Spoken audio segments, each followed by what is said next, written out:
right? You can hear me all good? Can hear you all good. Okay, sweet. Yeah, All good in the neighborhood, baby. lately, yeah, just been PUBG. I was doing the Tarkov a little bit too, but I started getting fizzled out of that a little bit due to the end of like the wipe and stuff. I think the wipe's actually coming up very soon, so I'll probably pick that up again. But yeah, just been PUBG for now, brother. Ooh. Golf, PUBG. Check out the Uh-huh. Tarkov wipe. Waited for something to drop. PUBG's been fun since the new patch. A little bit more enjoyable. It definitely didn't boom as much as I was hoping it would, or make it a little bit more of a comeback. Right.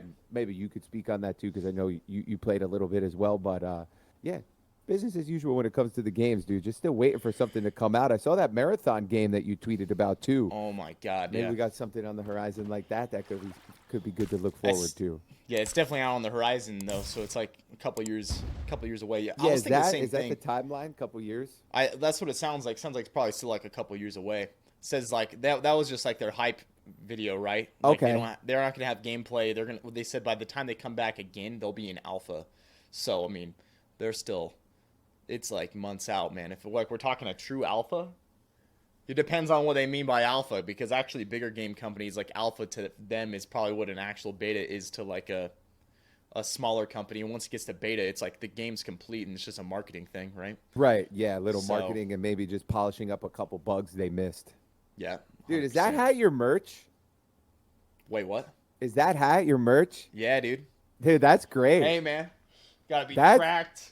That's and jacked, great, baby. dude. Hey, that is thanks, man. actually great. I love that hat. Thanks, bro.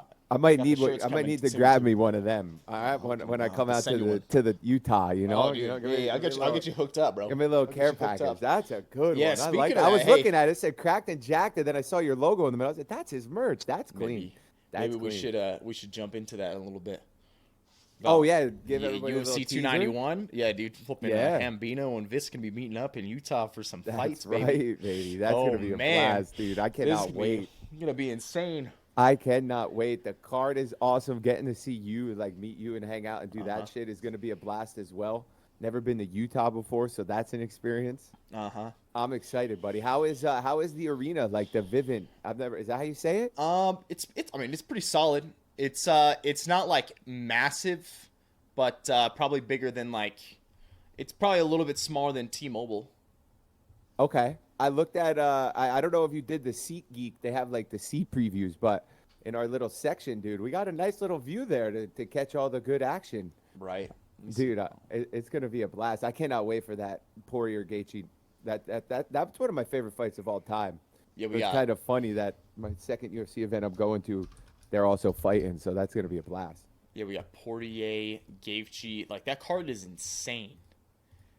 It's 290 a and deep 291 card. are flipping nuts. We got Poirier, Gaethje. We got Jan Pereira, Tony Ferguson, Bobby Green, Paulo Costa, and Ikram Aliskerov, Stephen Wonderboy Thompson, Derek Lewis against Marcos Rodrigo de Lima, Michael Chiesa and Kevin Holland, Trevin Giles, Yep. Gabriel Bonfim.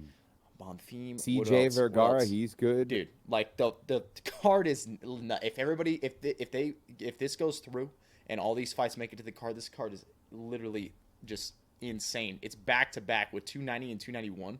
It's freaking so stacked. It's absurd. What's crazy is, have they ever done more than a 5-fight main event? I'm sorry, a main card, or the main cards? Can they be more than 5 fights? Are you looking at it on Google right now? On the Google? Yeah, I Is can't that- tell. Yeah. So they'll break it up in between like main card and prelim and early prelim. Okay, right? yeah, because I was gonna say they got there's like even those first 6 fights, like, dude, a ranked Yeah, fighter is gonna be on the like so somebody, you know, like who's it's- gonna be on the prelims? Derek they'll- Lewis or Kevin Holland, like, right? Yeah. They'll probably rearrange it so it's like, I mean, with how it looks right now, it looks like Derek Lewis might be the headliner of the prelim, right? With Michael Chiesa, the co-main with Kevin Holland, which is just like absurd. But I could see them swap the Steven Wonderboy fight around as well. I don't know. Like it's just nuts. Even the prelims, there's such amazing fights on that. Like the prelims could have been like, you know, basically like the prelims are like the fight would be like the main card of a really good fight night. I was just looking at it too. Chiesa's still ranked number 12. Is Yeah, that he is hasn't that fought in a right? while. Yeah, Hasn't fought in a while. he hasn't fought in 2 years, and He he's got on. up there though. He was like in the top 10, right? He was like a top 5 guy. Yeah, he went on that tear, and then he lost to Luque, and then he lost to Sean Brady, and then he hasn't. He's been in the booth a lot. He hasn't fought. But yeah, he was on. What was I looking at his stuff right now? 4-fight win streak before his last. He dropped his last 2. So, actually, I saw him when I went to my last. That's funny. My first ever UFC event I went to in Raleigh, fight night. It was Dos Santos versus Blades, and Chiesa fought. And now my second time I'm going to UFC fight, Chiesa's fighting. So I don't know. Maybe I'm a hidden Chiesa fan here because that's kind of my right. I just remembered that actually. Chiesa's what number nasty, is this for you? 4, 5? In person, it's gonna be. Let's see, 1, 2, 3. I think this will be my 4th. Heck yeah. My 4th All in in person. Utah, or have you been to one outside of Utah? One in Utah. The other 2 are in Vegas. Oh hell yeah. It was the first time Colby and Usman fought at the end of 2019. That's a good one. And then the next time was Oliveira and Poirier and Amanda Nunes, and the first time she fought and lost to Pena. And then the last one was God, who was it? At the top of my head, it was Rockhold and Costa. Right, that's when you're sitting card. with Court McGee, right? Yeah, Court. And God, the main event in that, I can't dude, I can't remember. Oh, dude, it was Usman when he got knocked out by Edwards. That's right, the head God, kick. why? That's right. I remember messaging you like, "Holy shit, how was that live? Like that had to have been insane." Yeah. And that's right, because I remember they said Edwards was like gassed because he wasn't used to the elevation. Yeah, for sure. And the elevation messed with him a little bit in that fight, and that's why he looked so labored. Like, I'll be straight up. That. By the end of that fight, I swear half the arena was falling asleep by the 5th round, and then everybody thought Usman was everybody was like Usman's winning this easy, it's over, and then literally right in front, Usman's back is right turned to us, and just boom, just drops him, and the whole arena just fucking explodes, man. Dude, imagine someone left early, they're like, fight's over, let's get out of here before the traffic, and then as they're walking back to their car, they just hear the roars from the inside of the arena, oh shit, we shouldn't have left, I don't know if people do that at UFC events, but I feel like in other sports it's pretty traditional. No, some people were starting to leave. Yeah, let's get out of here, beat the traffic, the shit's over, you know what I mean? Exactly. I'm too drunk or whatever it may be. And then next thing you know, bam, you just hear that. Big one right there. That's insane, dude. I'm freaking trying to, let's say, too, speaking of the Utah and being out there for the trip, I'm trying to get this. I might be buying one of those fancy IRL backpacks. So if I do, we could freaking maybe take our little. Get one too. We could take do our test a dual run. stream. A dual right? stream. Yeah. Doing that. We'll have to figure out what we want to do with that. Maybe we can. Maybe we can approach a couple of the fighters there and be like, "Hey, you want to hop on a little 10-minute hot seat, or something?" And do we'll play with that idea we were talking about after the Moicano chat, where we go around and interview fighters or do a little podcast style with these fighters. Yeah, maybe we could be like, "Hey, we're outside of we're outside of that hotel or whatever. Come on down for a cup of coffee and a couple questions." Maybe. You know what I mean? Something like that, because imagine that, dude. That'd be something, huh? You travel around to all the UFC events like that. You get to do some press with the fighters, go to the fights, and that's how you could do that style of content. That would be pretty freaking pretty cool. We can try that out. Maybe we'll go to the gym. You give me a rolling lesson or something, huh? Maybe actually we could maybe do something like that. Maybe as well. Make something like that happen or something. We just gotta find some mats. Right. Or we'll ask the gym you train. I'll be like, just let us use that little corner over there. No, they would totally let us do that. I'm sure we could do something in the corner. Maybe we could bring some other people in. What do you? Cool. So if you're going to if someone's going to Salt Lake, I am, right? Don't ask me this question, bro. I was gonna say, do you have what is a must? Oh my do thing in Salt Lake City. I'll be straight up. If you come to Utah, the things to do are not the city stuff.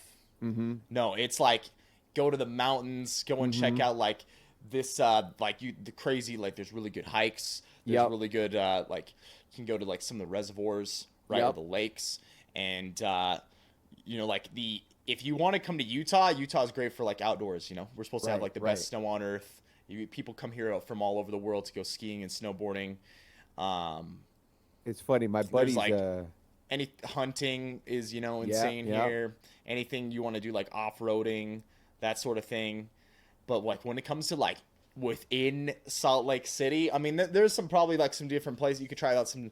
We were talking about this the other day. Like when it comes down to it, if like someone was like, "Yo, I'm coming to Salt Lake. What's like the one restaurant I need to go to?" I'd be like, honestly, like anywhere I say is probably not going to be as good as places you've been, especially if you're East Coast, because East Coast has insanely good food. Right. I've been to East Coast. I've been to West Coast. Went to like Austin recently, and when it comes to food places, dude, they blow fucking Utah out of the water. It's like not even close.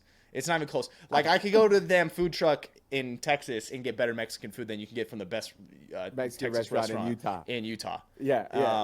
That's I funny. could, you know, I could see that. I have heard though. There's this place I haven't been to yet, and people have talked to it quite a bit. If you like Italian, there's this place I think it's called Vittori's, and it's around the Salt Lake area, and that is like the one place I've heard multiple different times from people. And I haven't been there myself yet, so maybe we should put the backpacks on and go to Vittori's and give it a little food review and see if it's actually worth the talk or not. That would be an interesting one right there. This will be he'll show me around, and then I'll give it the stamp of New Jersey. You know, be like, all right, that's good enough to be eaten when you're in Salt Lake City. You know, Right. My buddy said that too. One of my friends who I saw last weekend, he came in. He lives out like, you know, out west in Cali, but he's been to Salt Lake City a few times, and that's what I said. I said, what should I do? He said, get out of the city.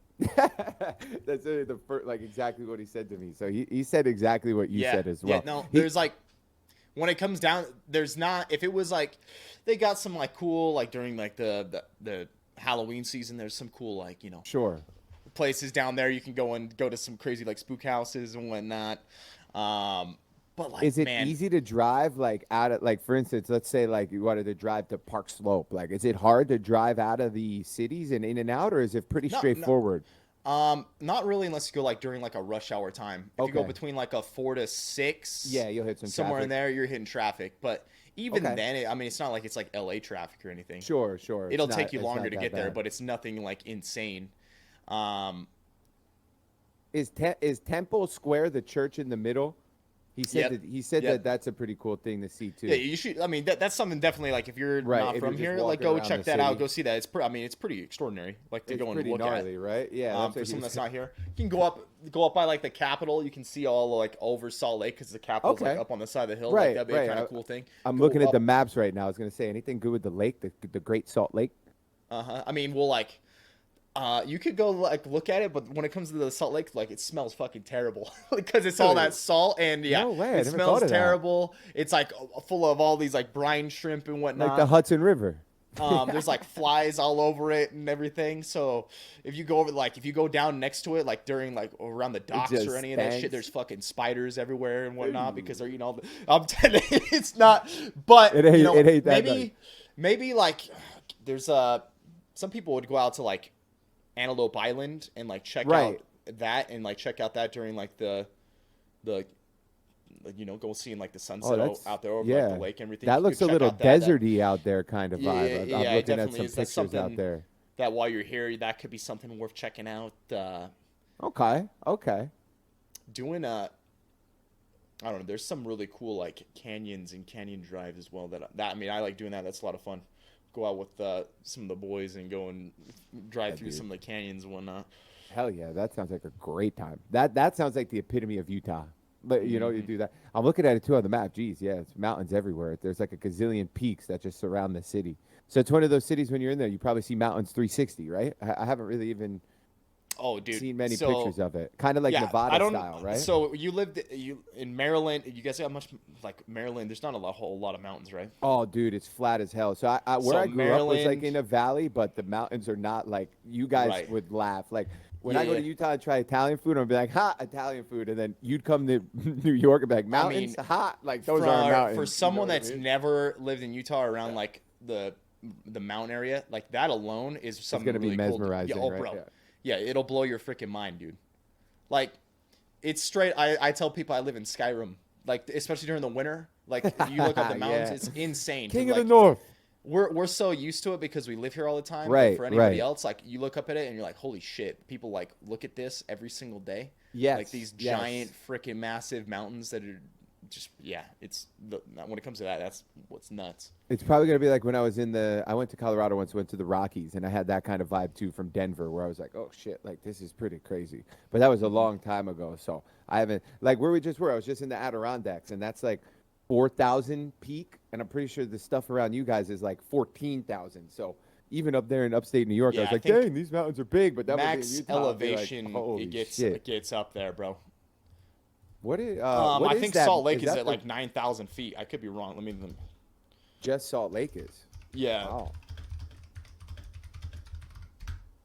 Beer's gonna go No, right never to the mind. head. I was totally off of that, bro. Oh, 4,000. That's pretty good. 4,000.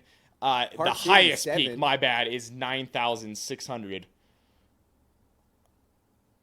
Highest base elevation, 9,600. Highest resort in Utah is the 11,068-foot summit of Mount Baldy, shared by Snowbird and Alta. There you go. There we I go. live here. Let me get my damn stats right. All right, let me get my stats right. 4,200 feet. My bad. 420. And you Yeah, can Park what is City, it? 7,000 feet. You can go check out Park City. You should check out Park City while you're here too. That's if what you can. that's what I've heard, right? That's what I said. I said what That's I said. probably, Park like, Slope? actually That's- the that's area Brooklyn. I'm such to- an idiot. to check out. That looks sweet. Yeah, that's cool. That's like ski country. Okay, Mhm. yeah. There's gonna It's be ski country. It's nice like little upper end. They got like a downtown. bunch of they got a bunch of stuff going on over at Park City. Yeah, they but- probably. It looks like they got. That's like it looks like a little tourist trap over there, huh? Mm-hmm. The shops will get you good. You know, a cup of coffee's like $8. Right. Yeah. take advantage of all the ski tourists coming in. I mean, Getting the hustle going. See, the real things, like if you were gonna come to Utah, you'd want to see like the national parks. But the thing Yes. is, like the national parks a lot of them are in like southern Utah. Right. And since like- you're only there for a couple days in Salt Yeah. Lake, you're kind of probably more like forced to Mhm. just explore the things in the in the area around. Yeah, for sure. Definitely, I would ask some more people. Maybe you got some Utahns in your chats, or I'll Yeah, I'll ask have some to- people I'll have of mine, to- and they I'll got have to any check. suggestions. Dude, I'll tell you, I know there's already like a handful of people that have been like, oh, I'm over there. I'm gonna be at the fights or go by the fights. So Oh yeah. if we do an IRL stream, we might have some people coming up and being like, hey. So we might see some community members even out and about there when we're out there. Definitely possible. Dude, I'm back. I missed the UFC last week. We didn't have freaking. I had nothing to watch on Saturday. Yeah. But on Tuesday, bro. Right, the tough. What'd you think Yeah. of that? You know, it was. I just no spoilers, but I guess you can't really spoil it because we're talking about it. If you haven't watched it already, catch up. But you didn't. Yeah. I thought it was funny that like the first episode they had the whole build up of the story, and then the fight was so quick. You know, I was like, that's pretty typical for like the Oh, yeah. Ultimate Fighter first episode. I'm Yep. so jacked up, can't wait to see this Right. fight. And then like this whole build up for it, and then bink, like 3 punches, and the guy's asleep. And I was like, Yeah. oh my god. And I Yeah, even that's remember kinda- hitting the timer. I was like, is there one more fight on this episode? Nah, dog, No, that's it's it. over. Like- Yeah, dude. That's it's one of those things where there's what can they do? You know, they're filming this show. It's all just however the season goes is what they got to produce, right? So Yep. they get a 5-second fight as the first fight. They're probably in the back like, no, No, right? No The production way, team's this is like, how it went." We got to do more But- B-roll, more interviews. Yeah, you're like, we're gonna have to this really go episode in up. with the coaches here and like have Connor and Chandler. We're gonna show a lot of footage of them. I thought it was really cool to see like Chandler and Connor in there like working with the fighters. Like Connor's Right, actually sparring. He throws on headgear for his practice. He's out there like fighting with them. And I'm he like, that's wasn't pretty like sick. he didn't seem as like animated as he comes across on social media. You know what Oh, I mean? yeah, Like yeah. he seemed a lot more relatable and just like a normal guy at the gym. Yeah, You for know what I sure. mean? For sure. He's still got like the Connor S to him, but like he's just there. He's like a training partner, just like anybody else at that point. Like you in the know? opening scene, they're talking, and Michael Chandler said, "He's like, what weight we fighting at 185 or whatever?" And then Mike Chandler's like says something, and Connor's like, "You'll do what you're told." Chandler's That's the looking most at him after. Conor I don't know if that's how they edited it, but Bro, like, Chandler, you can't. He was upset about that. Because right before that, they edited like he's like, I gotta like you know, I got to be tough around Connor. And then they made him look a little bit inferior Well, with that. it's edit hard cut, to you say know? because like they can edit it in so many Right, different right. ways, right? It's like the thing you always remember. It's like they're producing something for people to like watch Exactly. and entertainment. So it's like how it went might not have actually been like exact like that. They're gonna make some different cuts and make it Right. look a certain way, They did right? him dirty. They did Mike a little dirty there. Yep, yeah. But That I listened to Chandler's podcast and he kind of has talked about a little bit. Not he hasn't it's like spoiled anything, but he kind of talked about like how he got into coaching and everything. And I think one of the things that people will see this season if they're able to show it well is like how awesome of a dude Chandler is and he how much he is. really cares about people and fighters and trying to help them get in the right mindset to win. Like personally, just knowing I think from like a coaching perspective, I would have hoped to be picked by Chandler. Like I think that in the end, like he will be the better coach to help get people or the fighters to elevate who they are and elevate I, I their could fighting skills. definitely agree with that. He has that very like team-esque positive mental attitude approach to things that I think just really makes a good coach, like you were saying. You know, Uh-huh. like being coaching under getting coached by McGregor is probably like hype and all, you know, like they were saying, like being around that aura is probably pretty captivating. But like Right. you said, if you were more serious about the craft, Mm-hmm. or in that instance, it's probably like Chandler's really easy, I feel like, to just be coached by as long as you remain teachable, you know? Right. And he does seem like just in general really good dude. I'm a huge fan. I mean, Oh yeah. even some people like might like oh, he's lost a bunch of fights, Bellator, whatever. But like in my opinion, like He every was the fight he's been champ. in What are has these been people talking about? He was the so champ. good. I know it's like that whole UFC from Bellator thing, right? When they people try to bust their chops. Yeah, I don't. I mean, he's But fought nothing but like top guys ever since he's right, been in the right. UFC and done And every extremely fight has well. been entertaining as hell. You know what I mean? So it's been great to watch him. So I'm a huge fan of Chandler, and I think that'll be a great fight, him versus McGregor. Like he even said it as well. Very explosive too. So that's going to be nothing but fireworks from the tough to the actual fight. What do you think right now? Like, how do you see that going? How do you see that going for him Man, between those two? I feel like we never really what was like the fight where Connor dealt with like the most pressure, like maybe the Chad Mendez fight or something like that. Like I feel like it's the hard with Chandler is like you got to weather that storm early, and it's like a hard storm to weather Oh too. yeah, You know what I mean? So it's like he's definitely gonna have to like get some respect early. For like maybe Chandler respects Connor more because of the punching or something like that than he has some of his other opponents. But like yeah, I don't know. I see heavy forward pressure from Mike, and I could even see Connor getting overwhelmed. You Yeah, know, yeah, I can see it. early, but If I had a bet on it right now, I'd bet on Chandler. I could right, see it something especially where with the ring like an rust. Aldo scenario type thing where True. not right from the get go, but like Connor's always got that power, and Chandler kind of gets a little crazy, and so I could see like one getting in there and possible KO. Uh, I don't know like if you think this about Chandler. I swear when he gets in the octagon, like I think he has a game plan when he goes in there, and then it kind of like at some point goes like a little bit out the window, and he just like starts fighting. You know, he just kind of like goes. He kind of goes just like berserker mode, and it's just like he's just in there. Bro, he sees red. You're right. Do you think that's the like that's always seemed the case with his fights to me? It seems like he like has a game plan, but at some points he just like he just becomes like a berserker in the Right. fight. He's just trying to freaking take the other person's head off. Like He's probably like that's probably I would imagine it's got to be like a confidence in his physical ability because he's a tank. right, You know what I mean? And he knows he's a tank, so he probably gets in that method where it's like kind of like Drew Dober style, you know, where he's just gonna like walk forward and and just just like smash brute you. you a little bit, and like he's probably used to being able to out brute like 80% of everybody he faces. You know what I mean? Because everybody always says it kind of like similar with Justin Gaethje is that, and I think even Michael Chandler is a better wrestler than Justin Gaethje. But like, why Uh huh. doesn't he use some wrestling more? You know what I mean? Because him Yeah. and you put it all together, the wrestling mixed with the striking and like that pressure, he would probably be a lot harder to beat.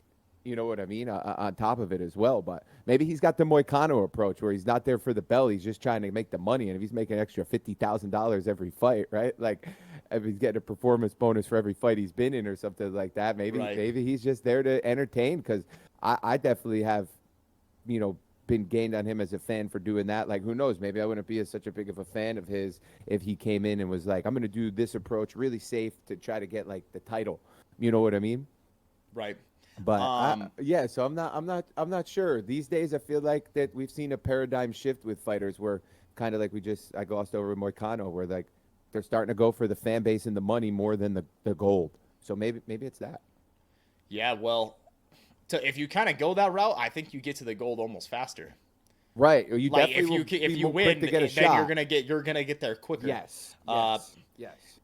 when I look at the fights he's had so far, I mean, he came in, he knocked out Dan Hooker in his debut. Right. Was like a great fight. He flipping knocked out Tony Ferguson, right? Yeah, that head kick was. And then I mean, out of his 3 losses are Oliveira, which personally I think Oliveira is still the second best guy in that entire division.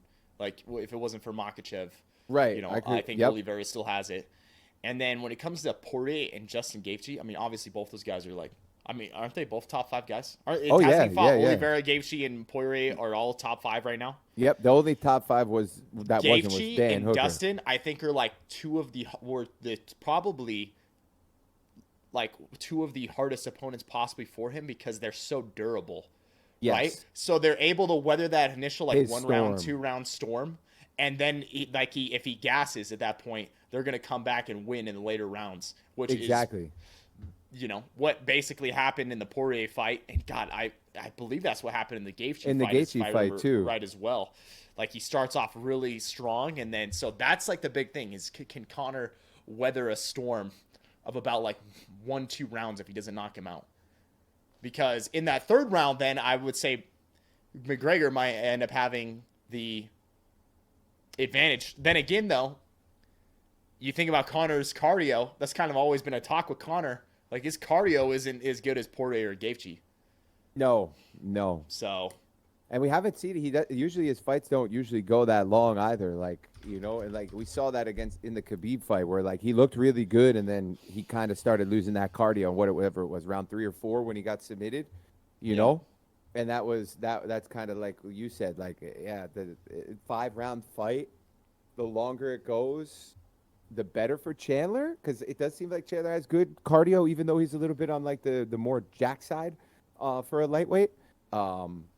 I just feel like too, when you look at their body types, like Michael Chandler looks like, I'm worried about Conor's leg, big leg kicks and just like that kind of style. Like, is that gonna like affect him in that situation too? right. But I could definitely see like the gas tank coming into play as well. That could cause a problem later on for Conor. And also too, just not fighting that much. How hard has he been training? It's like a gazillion questions with Conor. I feel like you never know.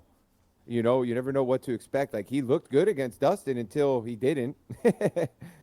Right? Until he was compromised and all that. Yeah, like it true. didn't look like he was rusty. He was landing some spin kicks and he had some good distance control. Like I think even Dustin said that he thinks Conor will beat Michael Chandler based on fighting them both. So Wait, he thinks Conor's going to beat Chandler? yeah, I think there was an early Interesting. interview that came out right before Tough dropped where Dustin said that he would give that fight to Conor based on like fighting them both and seeing them fight other opponents and stuff.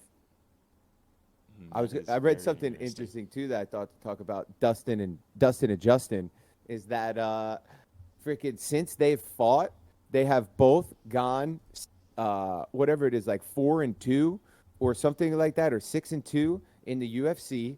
And they've only lost to the same 2 people since they fought each other, which is Khabib and Charlie.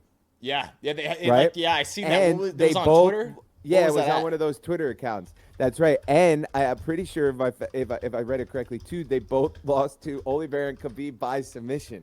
So since these guys have fought, they have had nearly like an identical career path. They both fought for the interim belt. They both lost it to or whatever. They both lost the belt to Khabib. I mean, it's been crazy to see that now they've both come back now for this like perfect epitome of like a rematch. Mm-hmm. And it's kind of crazy to see that like that path has happened for the both of them like that. I forget what Twitter account it was, but it's one of those MMA accounts. I see Yep. that like that. Yeah, Yeah. there it is. There it is. Yeah, Dustin Poirier since his 2018 fight of the night with Justin Gaethje, 6-2 record, 4 finishes with 2 decisions, with a win over Chandler, and only lost in title bouts to Khabib and Oliveira.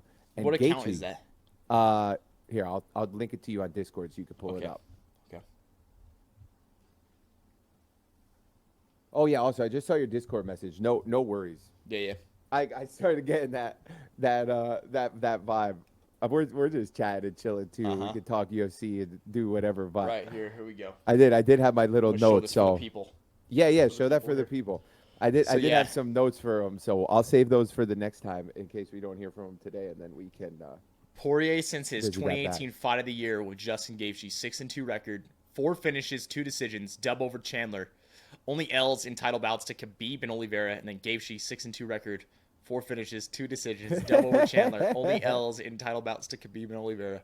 It was destiny. It's true. Right? It is. It was freaking destiny. Like, that's insane. That is insane. Like I said it too. I was actually telling my fiance Alyssa yesterday. I was like, that is like one of my favorite fights of all time. Their first fight. I was like, it's just like I'm so excited to watch that kind of fight live because those two guys are just fucking maniacs. Dustin and I are actually managed by the same talent agency. I'm gonna see if we could. I'm gonna see if I could get something going too. Like a little, handshake, a little how you doing, pitch him my idea of pitch him our idea of a little traveling, fighter pod or something like that, and see what he says. We'll have to run it by. Oh man, that would be. I would love to flip and sit do down and talk something to like one of that, these two. right? Like I somebody actually messaged me after our podcast with Moicano, who has interviewed a lot of fighters, and he said that he really liked what we did, and he thought that could be a really good idea, and that there's a lot of fighters that are interested in doing that type of stuff to increase their platform. Yeah. So it might, I think we're on to something. Hey, and like we're in the early stage. We're gonna have to maybe we figure could it all plant out, the seed at get the 291. backpacks going. That's and, right. Maybe That's head out right. to some fight camps and see some different stuff. That's what I'm saying. We got our feet wet online. We'll dive into a little IRL preview at 291, perhaps. See if we can get some things churning, and then we'll get on the road. The traveling MMA road show. When we get both of us in person, we're gonna come up with some good stuff. I'm telling Right? you. Do a little. There's talking brainstorming. online, and then when there's like something happens when you get a 2 people meet up in person. Right. There's a Way different. I don't know. You hit a different like an energy level. That's right. Oh, Hey, yeah. I feel like you're also able to plan stuff better too, because when you're online, like we do this together, and then we go back to our other stuff online. Yeah, that we we're got so so much busy going with, on. so you get consumed so quickly. You know Yeah. what I mean? Like I'm up, and then when we're not on the computer, you're doing fitness, you're rolling, I'm dadding, golfing, so it's like it's so hard to find that time with the online friends to collaborate. But like you said, you get it just a couple days even with together face to face, get some FaceTime in, Yeah, absolutely. lay out the brickwork for it. Freaking Absolutely. I was gonna say, you've been how's this solo grind been going to the pred? You Okay. been vibing with it? What's Dude, the okay, so 411? I don't know. So if anybody has like been paying attention on social media, like so many people about this season are just like losing it, man. Yeah. They're like, oh, this season's terrible. This, bro. I've had the exact opposite I experience. know. Say you're having fun, Bro. So the solo queue is the best it's ever been, and like, there's still issues with it. But when it comes to, I've played so much solo queue since Apex has come out. When it comes to actual solo queue experience, it's the best it's ever been. I think the problem is that Apex made it confusing for people because people just don't understand the matchmaking and how it's based off of MMR. Because Okay. they just see people's ranks. Like, because someone could just have barely started playing the season, but they have an MMR of like a diamond player, right? But when they play ranked, they get placed in like silver to start off with.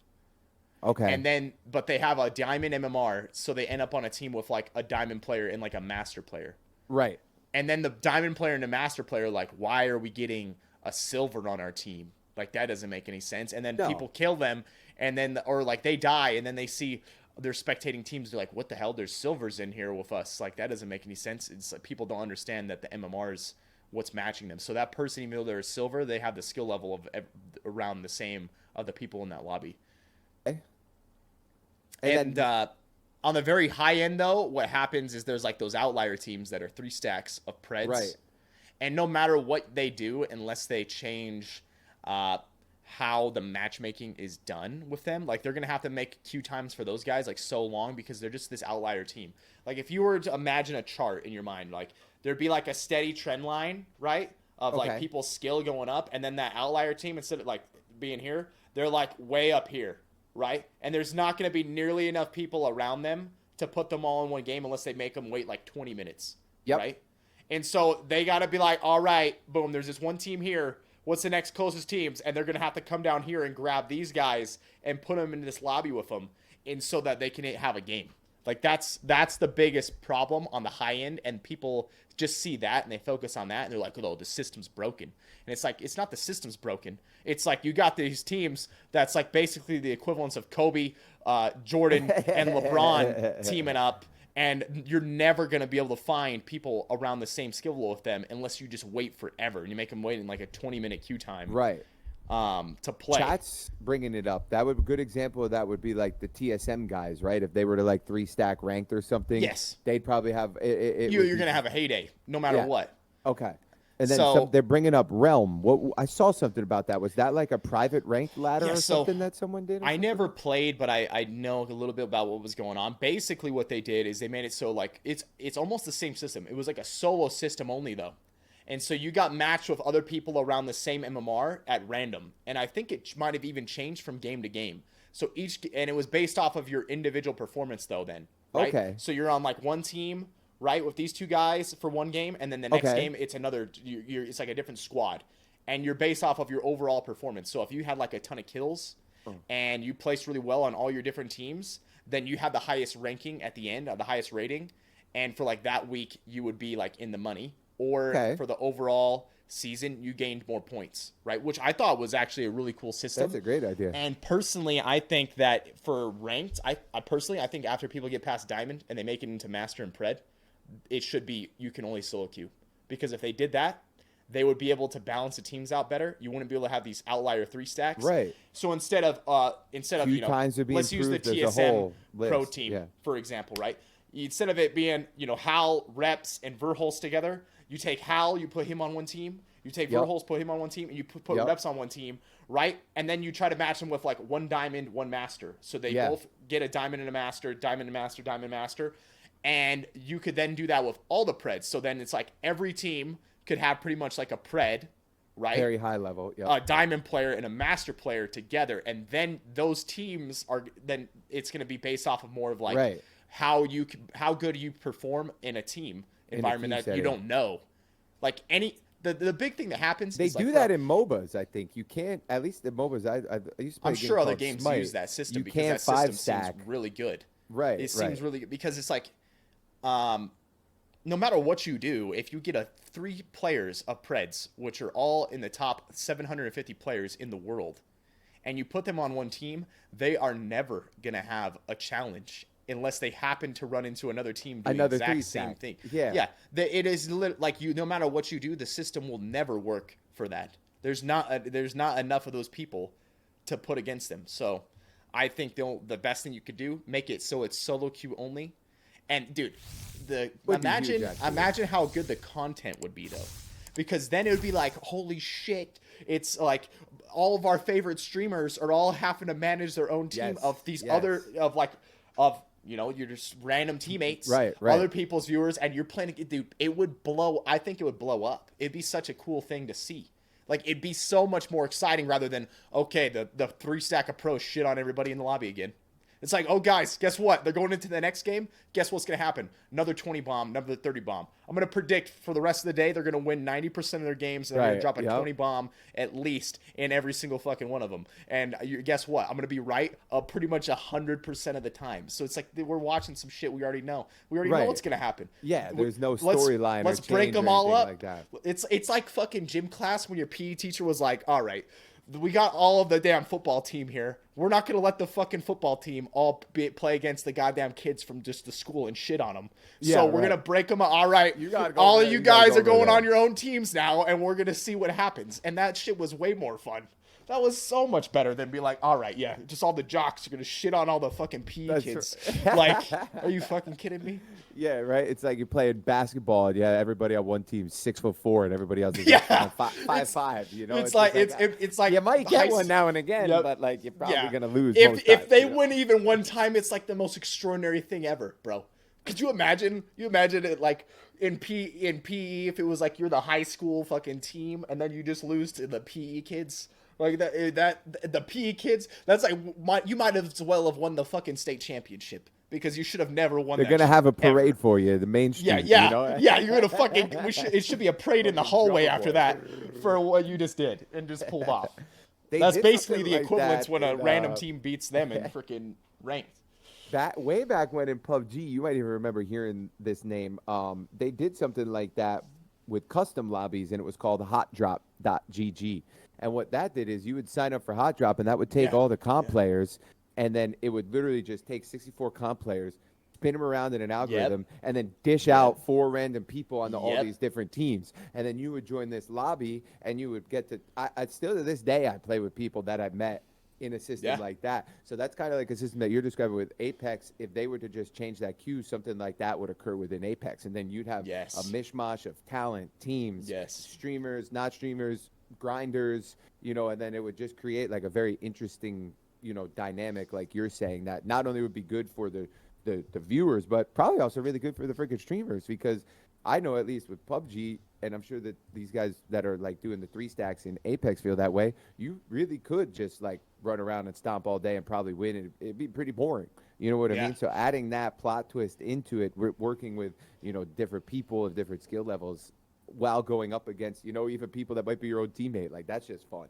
So I think that would actually be really good for Apex to do that. Oh, yeah. Have they ever said why not? Like, do they try to keep it similar don't to know. like the I don't know why not. competition? You know, I know a lot of these BRs try to keep their games similar to the esport. Like I know PUBG's new thing is that everything that's in ranked is now going to be in the esport. So they're trying to make it like a 1-to-1 copy. So like if you play ranked, you might be more likely to do esport. Yeah, I'm not. I don't know. I'm not sure. I'm not sure why they haven't done it. But overall, I remember playing in High Drop in Yeah. GG, and then was a long eventually time there ago. was Face It, right? Face It right, made a and thing. then Face It superseded that.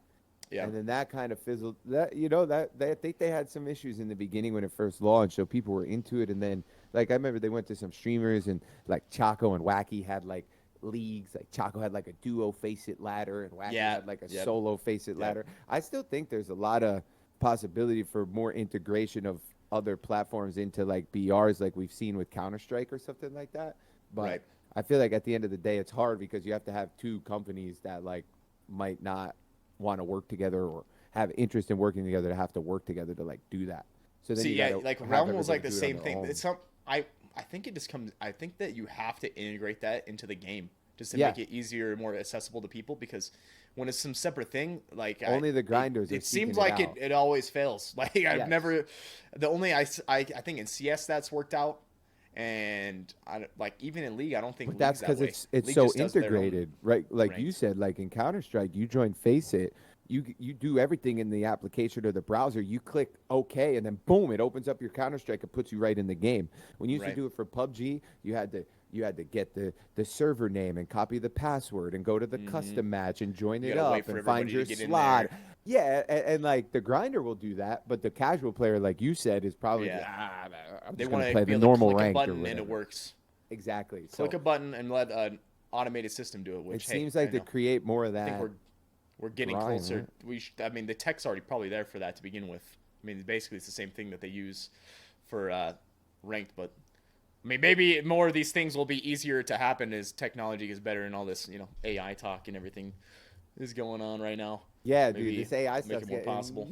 nuts. It's gonna be crazy to see how it implements into gaming too. Like, it will be. I'm excited. I say to chat often again. I think like a year ago, I was a lot less like optimistic about gaming, but I feel like we're gonna start catching up to the growth here over the next like year and a half or so with the AI, with the Unreal Engine 5. With There's some of gonna these be new, some games. some new games, some new studios. I really think that like we just gotta the industry. We just gotta hang on a little bit more, and we should start getting some really cool stuff rolling out here soon that I think will help kind of give us Yeah. that feeling we had in 2018 again. You know what I mean? Yeah, did you watch any of the PlayStation presentation stuff? I did not. Did they have anything cool in there? I mean, I looked at it when it comes to like stuff that we would get hyped about. Now there was like that's where the marathon thing was shown, right? And then like, they showed off a bunch of like the usual games and whatnot. A lot of people were super hyped about they're doing Metal Gear Solid remake of one of the games, right? You've been picking up some single player games again too. I'm not hyped for that. I'm not too hyped for that. Okay. If there was a single game player game that I was gonna play out of any of them, I think it was Phantom Blade. Phantom Blade, okay. So this is something I noticed. Like the vast majority of the, I swear to God, it was like 50% of the games were all Souls-like games. Like they all looked like a Dark Souls style game. That type of gameplay, right? I think Elden Ring was so big that like everybody was like, we gotta make our own Elden Ring. And now you get like 20 fucking like Elden Rings that are coming out. With fucking Tarkov. Yeah, you're getting like a billion Elden. Yeah. Yeah. Well, shit, we never got like really good extraction games. So where the did they all go? True. I mean, guess Marathon's eventually going to be that. But right. dude, this Phantom Blade game. Bro, I'm looking at the trailer right now. It looks fucking sick. Bro, yeah. Okay, so there was a ton of Souls-like games. In my opinion, this by far looked like the one that was the best one. So if I was gonna choose out of all those games that look like that, this would be the one I would choose. And the combat and everything looks insane. Like this would maybe be one that I'd play through. Pretty fucking cool. Yeah, watching the scene when he's like sword fighting four guys at once right now. I linked it in chat too, so everybody else could check it out. Yeah, dude, too. the freaking that looks pretty cool. The gameplay of this game looks just wild. You do Graphics Diablo? look good. I've never been a Diablo guy, so I didn't get into it, but I played a little bit of Diablo 3 when it first came out back in like when was that? That was like 2012 or something, 2013. Jeez, yeah, I don't even know. It was a while back, man. But I played it, and you know, I enjoy those style of games. I just think that for like me and my channel, when it comes to streaming it, it's probably not that great of a game for me to stream, and Dude, like I don't enjoy it enough to get like invested to the point that I would need to be to have fun with it and like be able to do stream well. It. Yeah. Do you ever? Yeah, that's a funny. I'm gonna hit you with a. I'm gonna put you on the spot a little bit, only because I feel like I can relate to it. But do you feel like, and I feel like this is a streamer thing, at times knowing that it might not be a good game to stream, does that dampen enjoyment for you at times, or do you think that you're pretty okay with like streaming something even if you like it? Like, because I wonder if I wouldn't try more games because I'm already like I don't like it because I know my stream won't. You know, or something like that. Did I word that well for you, or did I make it confusing? To be quite honest, I think that I don't just end up enjoying. So there's like, I think it depends at what point you are in your stream and like in your stream career. That's and like during the actual time as well. Like sometimes where it might be like a good thing where, you know, if your stream's really popping off, you're doing really good in one game, like maybe you want to do that game for a while for like 6 hours and then go play someone else for 2 hours, and like by doing that you're still gonna do well in that other game. You could play something you have fun with, and like a lot of those people are gonna come over. But like I think during a time period right now, like playing a different game outside of like your core games is probably not the best idea for the vast majority of streamers. Like I think right now would be like a terrible time to try to do something like that. It is. I agree, because things are already different right now than we're used to seeing them over the past couple of years. So like you said, to get into that now might put yourself in a hole that's harder to dig out of. I think you're really hurting yourself. Yeah. So I think that factors in.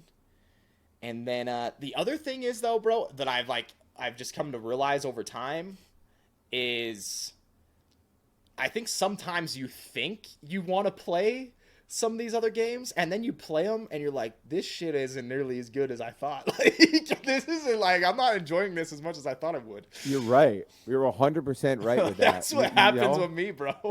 You think you want to do it, and then you get into it, and then you're just like, dang, do I just like go back to what I was doing really quick, or just see this through for the next like I just didn't enjoy this as much as I thought I would.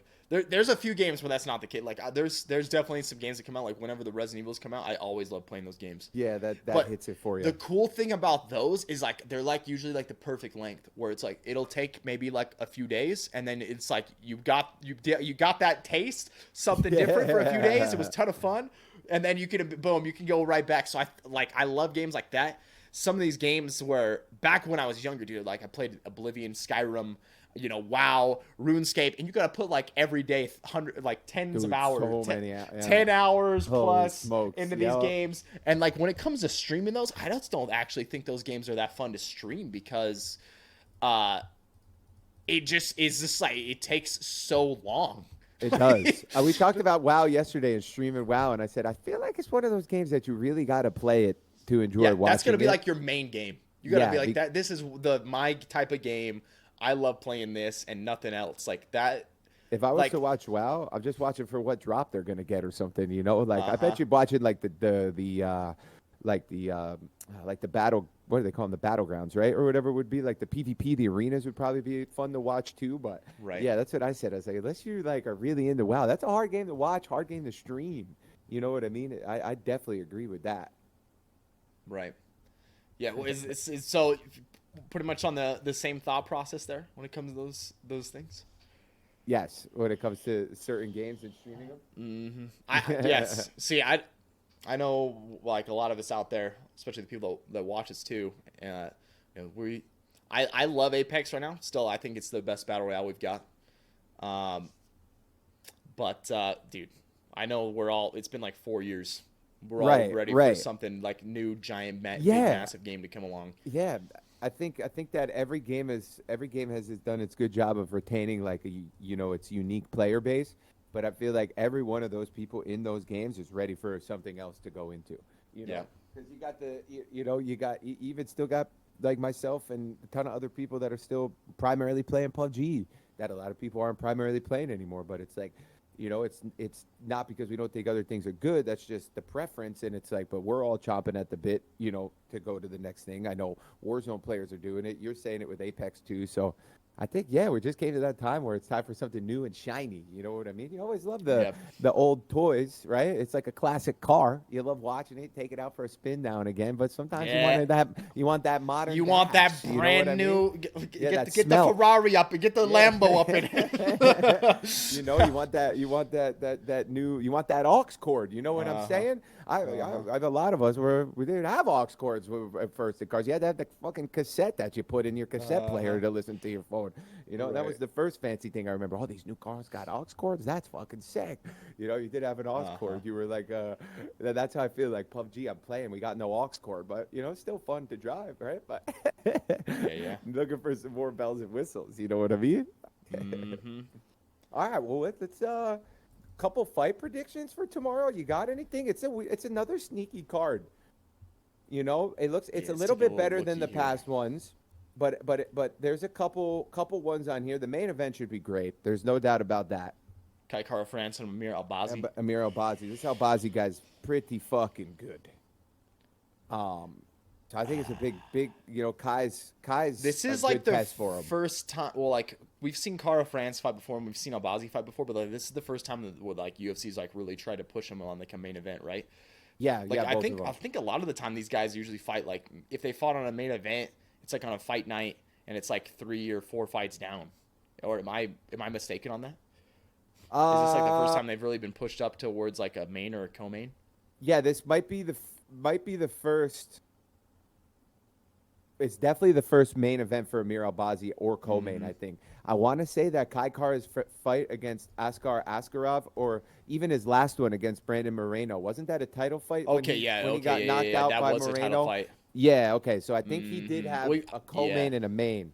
But that's because he was on that hot streak. He knocked out a couple guys, and then he had a great fight with Askar It's kinda Askarov. popping off here. Yeah, so he Taking a kind of little looky. Sometimes I need a refresher to go back through, and then I can remember the fights, and I'm like, oh yeah, boom, I remember here. Whew.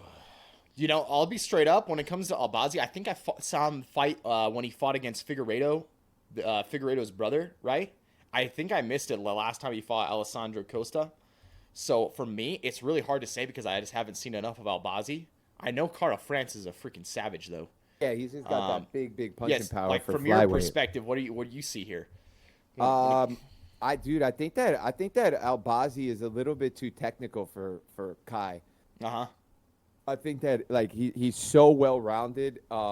And he has like really good striking as well. I think that he'll make a read on Kai and probably get him out of there, to be honest with you. But I think that Kai Car France definitely has an opportunity with his explosive nature to like make something happen.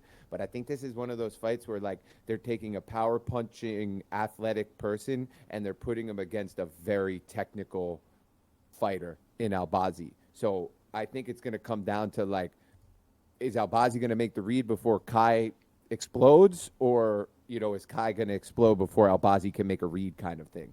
So, Right. I don't really know exactly what to expect, but I'm pretty sure that Albazi went to a decision one time, so he gets some finishes too. So this could be one of those fights where like I'd probably say, I'm looking at the does not go the distance. I don't know if I could pick a winner. Right. Like Right. this definitely going to be before the bell, I think, in this fight. Yeah, I can't say because I just haven't seen enough of Albazi is the problem. Yeah. This is like, for me, this is one of those times where I'm like, boom, I can really end up figuring out. Like, I already know Kaikara France. It's a test for him. But we're going to find out here for, like, at least for me, like, how good is Albazi in this fight. So, honestly, I can't make a call on it. Yeah, I'll definitely say it's a big step in competition for him to fight somebody like Kai. I think a lot of the guys he's fought before are not as experienced. So, it'll definitely be a test. Right. This co-main's weird. I'm not That's- surprised dude, that this I'm is the asking, co-main yeah. event, Like, they must have been running out of fighters this month or something like that, respectfully. What do you mean, think? What do you think with Daniel Pineda versus Caceres here? I mean, it's like somebody's getting submitted, I think, because both of these guys are like big jiu-jitsu dudes, I thought. But See, when that happens, though, it turns into a striking fight usually. right, That's the thing. because they cancels each other out, right? Where like I think that Mm-hmm. Pineda might have an advantage there, but I don't even really know much about Pineda, to be honest with you either. I know more same. about Caceres, because isn't his like fight name like Bruce Leroy, right? Yeah. Yes. So I always think So- of like Leroy Jenkins Bro. when I think of him. You know what I mean? So But, Caceres, check this out, bro. he's pretty Caceres, decent. He's just lost a lot. he's been fighting since 2010. Since I I think he was graduated on, high school, He was he's been on in- one of in the the Ultimate Fighters, man. You're What right. Ultimate Fighter UFC was Fight it? Night 24, March 26, 2011. He's been fighting since 2011.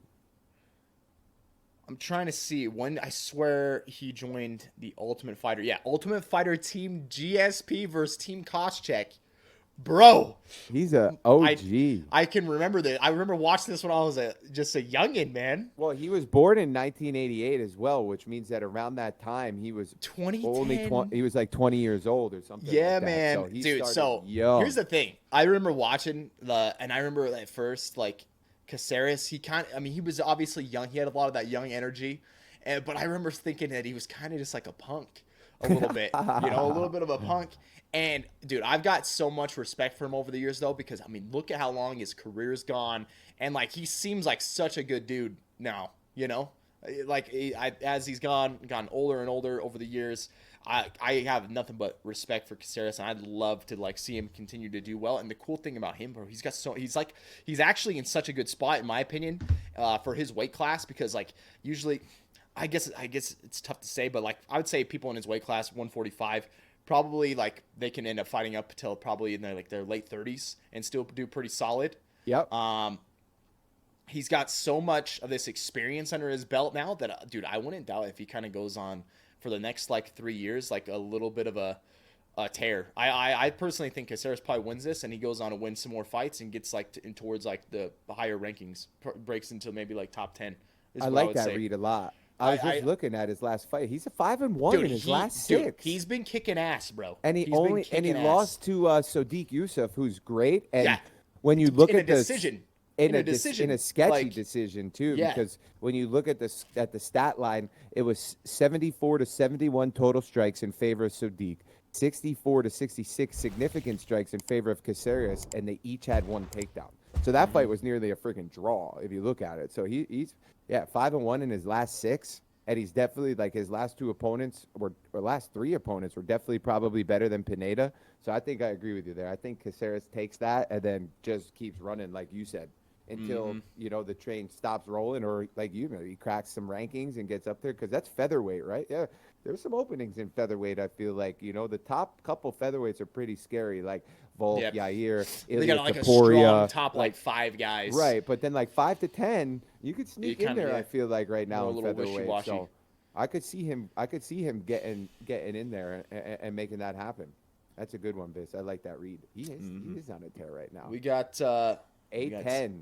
We got Jim Miller. We got Tim Elliott on this card. Fucking 39, rolling Jim Miller. I don't know who the guy he's fighting. Never seen him before. It might be his debut. He was supposed to fight Jared Gordon, which would have been a really good fight. Apparently Jared Gordon and Ludovic Klein, both of them ended up getting hurt or injured or something, it looks like, and having to pull out. I'll be straight up. The rest of this card, it's just like, I don't know. Maybe I know one of the guys, but the other guy, like, I don't have a clue on yet. This is one of those fight night cards where you just see. Usually these are the best ones though. Like from a just excitement perspective. Right. When it comes to watching really good fights and whatnot, usually these are really good. Like the fight, there's no better time to be a UFC fan than like right now. I'm telling you, like it's 100% agree. So much talent, so many young up and comers, so many dudes that are hungry, and this is like those booking nights fights too. They're booking some fights that I don't think a lot of people thought we would see again. Yeah. And I think they're killing it. I think I just read a report too that the UFC profited, not even like total like net income, but like profited 327 million, which was more than every other last year, more than every other combat sports promotion combined. Yeah, they made more money. So it's like I think they're coming out this year. They're like, all right, we're gonna put our foot on everybody's throats, and we're gonna book bigger fights.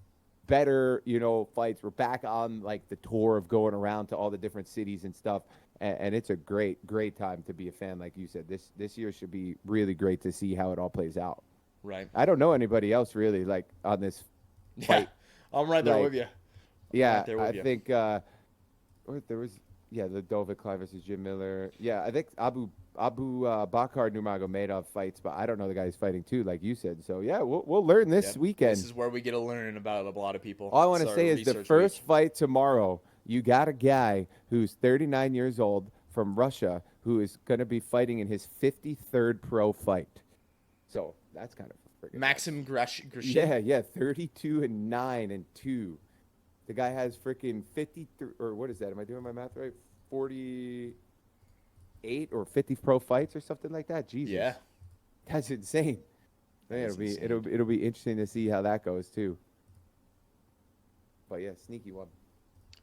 Well, man. All right, brother. Viss. Well, hey, thanks for chatting today, brother. Yep. I appreciate it. This looks good. I'm glad we did this at least for a little test run so that we know for next time we'll just rock the Discord like this, do the pop out, hit the grid, throw them in the cubes, and we'll be rocking. Yep. So for anybody out there, Mike, we're gonna have Mike on. Right. I think some came up and Mike wasn't able to make it today. We'll have to have him on another day. We'll get him on next time. Yeah. But maybe next week or something. Always good doing the pods with you, brother, and I can't wait to. We'll have a few more of these before we link up in person, but I can't wait to link up in person and get the minds rolling and have some fun. Hell yeah, buddy. That's going to be a great time. I'm so excited for that trip, bud.